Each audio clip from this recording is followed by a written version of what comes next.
I gave you my heart. Tombol yang merah itu dan juga tekan loncengnya. Terima kasih atas partisipasinya, karena lonceng Anda bahagia kami.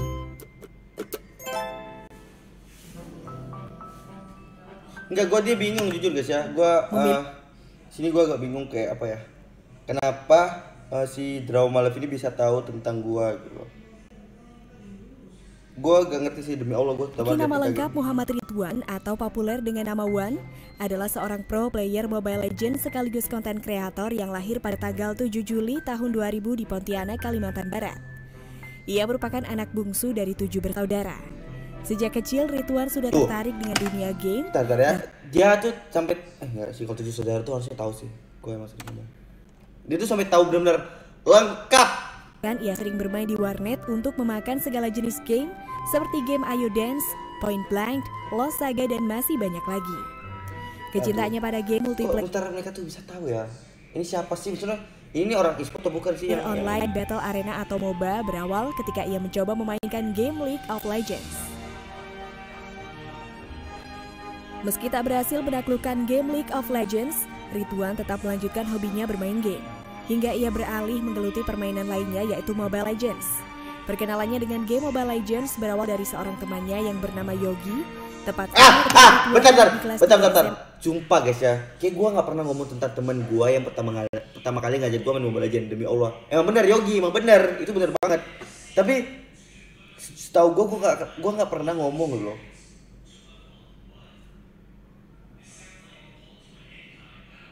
Ada di mana? Mana sih? Gua udah lupa, Cok. Mana sih, guys? Kayaknya gak pernah deh. Ia yang merasa penasaran dengan game Mobile Legends membuatnya minta dibelikan handphone kepada sang ayah karena saat itu ia belum memiliki handphone untuk bermain Mobile Legends. Pun tidak bisa mengabulkan keinginannya dikarenakan tidak memiliki uang. Setelah 1 bulan kemudian, sang ayah mendapatkan rezeki lebih dan Ridwan pun diberikan uang sebesar 1 juta rupiah untuk membeli handphone. Aduh, kayak gue gak ada ngomong deh. Atau udah, bodo amat dah, kita lanjut dulu guys. Dari sini, ia membeli handphone merek Samsung bekas seharga 1 juta rupiah dari jejaring media sosial Facebook. Namun handphonenya ini ternyata tidak terlalu lancar memainkan game Mobile Legends. Ia memutuskan menjual handphonenya kembali seharga Rp850.000 yang ia gunakan untuk membeli handphone. Selengkap itu Cok, tahu Cok. Aduh, gue jujur guys, gue tuh emang orangnya pelupa. Gue tuh lupa apa yang gue ngomongin sebelumnya. Tapi ini benar-benar lengkap. Benar-benar. Nanti gue nonton dah konten yang gue ngomong soal ini kayak gak pernah deh ngomong. Sumpah guys. Xiaomi Redmi 3. Sejak itu Ridwan rajin bermain Mobile Legends dan menekuninya. Namun pada season 4, ia tidak bisa menggunakan handphone miliknya lagi karena rusak. Hingga akhirnya, ia dikenalkan oleh Ihsan kepada bosnya yang berniat menggunakan jasanya sebagai joki Mobile Legends. Dari sini untuk pertama kalinya Ridwan merasakan bermain menggunakan iPhone 6. Konsisten memainkan game Mobile Legends membuat Ridwan memiliki impian menjadi seorang pro player. Hal itu menjadi motivasi Ridwan untuk terus berlatih dan tidak mudah menyerah. Selain itu ketika tahu bahwa penghasilan pro player juga menjanjikan, Ridwan semakin menggebu dan ingin mewujudkan impiannya tersebut.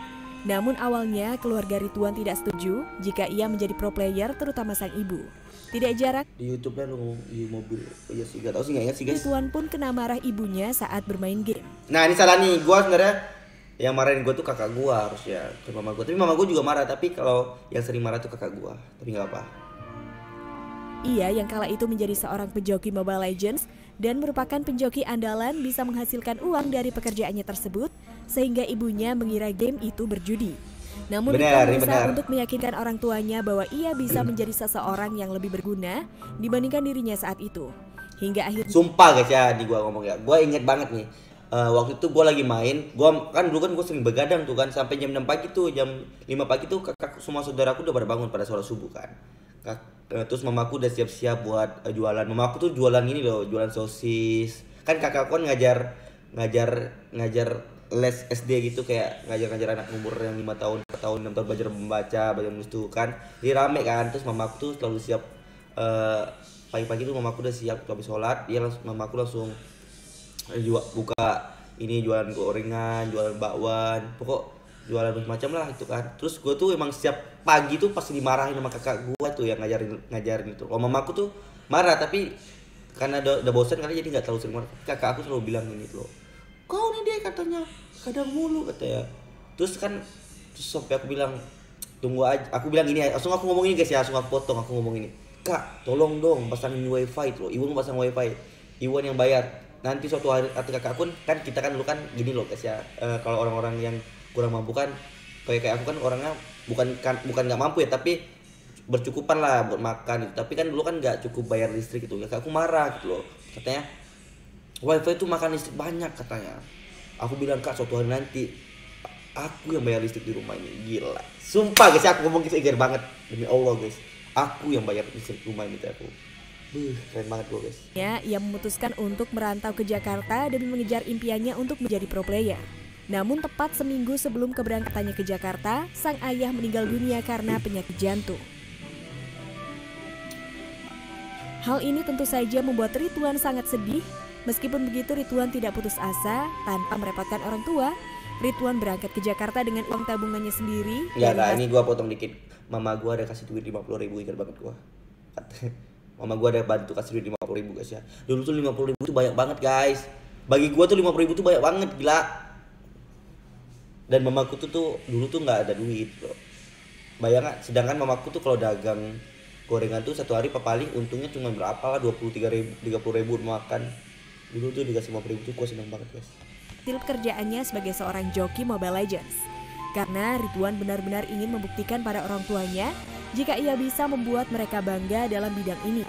Sesampainya gue jelasin ya, kenapa gue bisa bertahan hidup dengan 50.000 tuh karena gue udah yakin bro. Gue tuh sering dulu tuh gue sering jalan-jalan gitu, sering apa ya. Dulu tuh kalau istilah anak-anak dulu tuh ngepang, tau sih ngepang. Nah gue tuh yakin gitu, sedangkan gue dulu aja ngepang buat duit berapapun gue bisa hidup bro. Kenapa waktu gue dikasih duit banyak 50.000 gue nggak bisa hidup? Gue tuh yakin aja gitu, gue tuh bakal bisa hidup di Jakarta dengan 50.000 itu gitu. Jakarta, Ridwan merasa bingung bagaimana sampai ke rumah temannya mengingat ia yang juga pertama kali menggunakan aplikasi ojek online. Hingga akhirnya ia dibantu oleh seorang TNI baik hati yang menolong dan mengatakan, aduh gue tuh emang orangnya pikun guys ya, pelupa. Seandainya gue tuh demi Allah guys ya, gue dikasih kesempatan juga kayak ingetin satu orang, gue tuh pengen inget muka bapak tentara ini gitu. Gue bakalan insya Allah ya, kalau emang benar-benar gue tuh jujur gue nggak lupa gitu loh. Semoga ya gue tuh emang gak bisa balas di dunia, semoga aja gue bisa Tuhan lah yang ngebalas kebaikan bapak ini gitu loh. Amin ya Allah. Tarnya ke alamat yang dituju. Di Jakarta, Ridwan berhasil bergabung dengan tim Star 8. Setelah itu Ridwan kemudian bergabung dengan tim NV Onyx bersama. Pertama gue di Jakarta itu gue nggak langsung ke e-sport guys ya.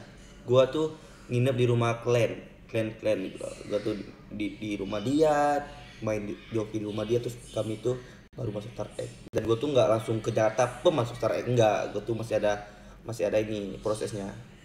Udil dan kawan-kawan. Tidak bertahan lama, Ridwan harus berpindah ke Revo Esport dan bermain bersama Donkey serta Emperor. Kegagalan ini guys ya, dulu waktu zaman Star X tuh belum ada SIM. Iya pertama tuh emang SIM tuh harusnya dia yang pertama, terus dia cabut, terus gua masuk Star X.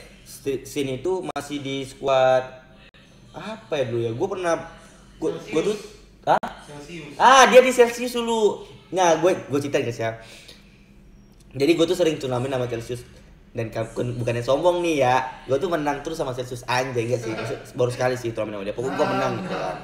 Terus berapa lama tim kami itu di disband, enggak lah berapa sebulan, 2 bulan, 3 bulan, tim aku tuh di disband. Aku tuh nggak dikeluarin guys ya, gue tuh ditahan sama StarX. Dan waktu itu ingat banget manajer aku tuh waktu itu Kak Di itu sekarang yang jadi manajernya BTR yang cewek itu.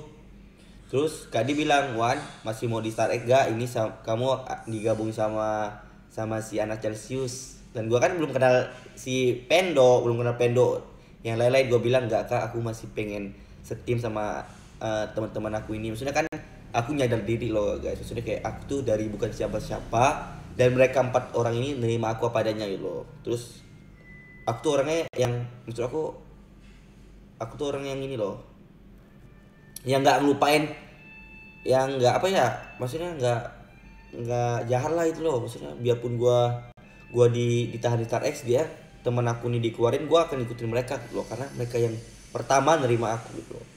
EVO Esport masuk ke MPL Season 3 justru membuka jalannya untuk bergabung dengan EVOS Esport hingga saat ini. Sebelum bergabung dengan EVOS, Ridwan mengungkapkan bahwa ada beberapa tim yang menawarinya bergabung. Tak tanggung-tanggung, ia juga diincar oleh 3 top tim lainnya yaitu Team Lover, Rex Regum Seon, dan Aerowolf.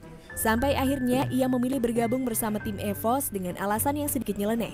Ia mengaku masuk tim EVOS karena ingin gemuk, mengetahui roster Gua bercanda anjing. cukup berisi. Ketangkasan Ridwan dalam memainkan Hero Link dan Harith mampu membawa EVOS Esport memenangkan turnamen demi turnamen. Beberapa turnamen yang berhasil dimenangkannya adalah Indonesian Esport Nation Championship atau IENC pada 2019, MPL Season 4 hingga MLL World Cup atau M1 2019. Gelar MVP pun kerap kali disandangnya dalam beberapa pertandingan. Ridwan mengaku sudah mendapat banyak pelajaran di sini, terutama pengalamannya di season 5. Ia juga merasa senang dan bangga sekaligus mendapat banyak teman baru. Selain itu, Ridwan telah menganggap EVOS Esport sebagai keluarga keduanya dan tentunya masih ingin membawa gelar juara untuk keluarganya ini. Amin ya Allah. Ia juga mengungkapkan sosok pro player idolanya yaitu RRQ Lemon dan EVOS Rex. Aduh kurang 1, gue tuh ngefans sama Mas Eko, 3, Mas Eko. Wah parah nih, tapi gak apa sih. Selain bermain game, ia juga mencoba peruntungannya di dunia bisnis. Ridwan ternyata memiliki usaha kebab yang dikelolanya bersama teman-temannya yang berada di Pontianak. Udah makan! Sayangnya, usaha kebab yang diberi nama Kebab Puan ini hanya dipasarkan di Pontianak saja. Ya Hal sekarang ini harusnya sangat disayangani, Kebab Puan ini udah nggak berjalan lagi gitu Mbak tuh udah gak jualan sih kami Mbak. Kami udah nggak, aku jualan kebab nggak ada untungnya Mbak gitu loh. Nanti tunggu aku nanti lah guys ya, kita usaha lagi, tunggu aku udah bener jadi kayak Mas Eko gitu. Tapi aku masih pengen jadi pro player. Gue pengen tahan di pro player tuh masih lama lah, belum ada, otakku tuh belum masih ada pensi itu belum ada. Karena ia belum memiliki rencana untuk membawa usahanya tersebut ke Jakarta. Ridwan khawatir terlalu sibuk untuk memikirkan e-sports dan bisnisnya. Meski begitu, Kebab Puan terbuka jika ada yang berminat untuk melakukan franchise.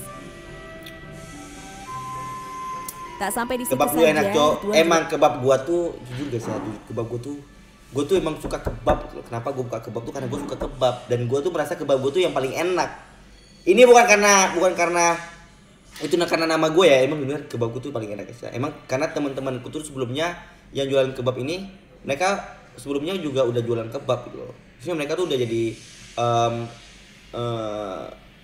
karyawan kebab. Terjun di dunia YouTube dengan membuat kanal YouTube pada 27 November 2018 yang ia beri nama One. Kini channel YouTube-nya telah mendapatkan lebih dari 646.000 subscribers dan memiliki 176 postingan video.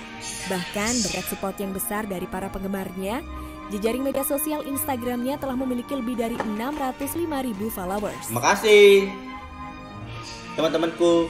Adanya kemauan yang besar membuat seorang Ridwan bisa sampai pada titik ini. Bagi Ridwan, dukungan orang tua sangat penting untuk dirinya. Kini sosok yang dikenal sebagai seorang mid laner ini sudah tidak asing lagi di kalangan para penggemar Mobile Legends. Kegemarannya terhadap dunia game mampu membuat Ridwan sukses di usia muda. Alhamdulillah. Dari Ridwan kita belajar bahwa selama kita masih muda, kita harus mencoba semua yang kita mau. Karena ini benar guys ya, coach ini banyak. Maksud gua tambah dikit guys ya. Selagi kita mampu, fisik kita kuat, menurut gua umur itu bukan halangan buat kita maju terus gitu loh. Dan pengalaman itu bukan suatu hal yang bikin kita juga berhenti buat kita tuh bakal maju, karena pengalaman itu berawal dari usaha kita juga gitu loh. Jadi kalau kalian nggak mau usaha, pengalaman nggak akan ada gitu loh. Dan ketika kalian dapat banyak pengalaman, pasti kalian udah ngelakuin banyak hal gitu. Makanya itu bakalan jadi pengalaman kalian sendiri. Dan gua tuh orangnya nggak akan mau pengalaman gua tuh pengalaman gua tuh terjadi karena orang yang berbagi pengalaman ke gua tuh. Jadi intinya pengalaman tuh cari sendiri, jangan mau dengar dari orang lain. Jadi contohnya kalau orang bilang kalian jangan mau, misalnya orang bilang mereka nih nggak sukses dalam perusahaan gitu loh, tapi dia cerita ke kalian jangan buka usaha ini karena pengalaman gua bangkrut itu. Nah di sini gua pengen ngomong kalau kalian tuh jangan pernah dengerin omongan lain gitu loh. Kalian harus cari pengalaman kalian sendiri, makanya dari situ kalian bakal tahu kalau dagang itu bakal maju atau enggak. Nggak ngerti, sama gue juga nggak ngerti cok, ini soson bijak aja. Tapi yang intinya jangan pernah dengerin omongan orang, karena rezeki orang tuh beda-beda lah guys. Gak tau udah, pokok pengalaman itu cari sendiri, jangan pernah dengerin omong orang. Perjalanan menemukan passion dan mewujudkan impian itu tidak hanya membutuhkan waktu semenit atau 2 menit. Ada banyak proses yang harus dilalui hingga bisa mencapai apa yang kita inginkan. Nih aku bilang, karena perjalanan menemukan passion dan mewujudkan impian itu tidak hanya membutuhkan waktu semenit atau 2 menit. Ada banyak proses yang harus dilalui hingga bisa mencapai apa yang kita inginkan. Jujur guys ya, waktu gua buka kebab, gua bagi pengalaman gue ya tentang kebab gue ya. Kebab gua tuh nggak berjalan dengan lancar. Gua tuh dari kan gua buka kebab nggak tahu ya, ada 6 bulan atau 7 bulan gua nggak tahu. Tapi selama gua berjalan 1 bulan sampai 3 bulan 4 bulan, gua itu nggak pernah untung 1% pun. Tapi gue kenapa berani buka franchise, maksudnya gue buka cabang lagi di Singkawang, karena gue pengen coba satu hal. Apakah dengan gue buka cabang lagi gue bisa membalikan apa ya, mones duitnya gitu loh. Jujur guys ya, gue selama gue dari awal gue buka kebab sampai 3 bulan 4 bulan tuh, gue tuh nggak ada balik modal. Balik modal kagak, malah keluar terus gitu loh. Dan gue tuh berani gitu, gue berani buka lagi karena kenapa? Gue tuh mau cari pengalaman dalam berusaha, dalam usaha gitu loh. Biarpun gue emang nggak berjalan dengan lancar, setidaknya gue berani mencoba. Gagal itu pasti kalau dalam usaha, karena kan nggak semuanya apa yang kita mau berjalan lancar guys ya. Setidaknya kita tahu gitu loh. Dan gue pun dulu salah, kenapa? Karena waktu itu gue lagi sibuk banget kan, MPL sama M1, terus ada SEA Games.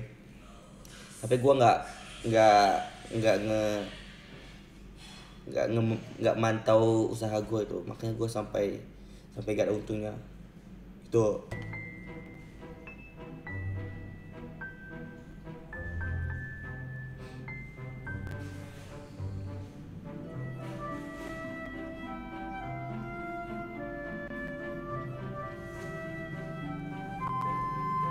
Jangan dengerin termasuk kata Wan. Kan gua kan nggak nyuruh kalian dengerin kata gua ya, setidaknya ya semoga dari omongan gua kalian bisa ngerti gitu loh. Bodo amat lah ya.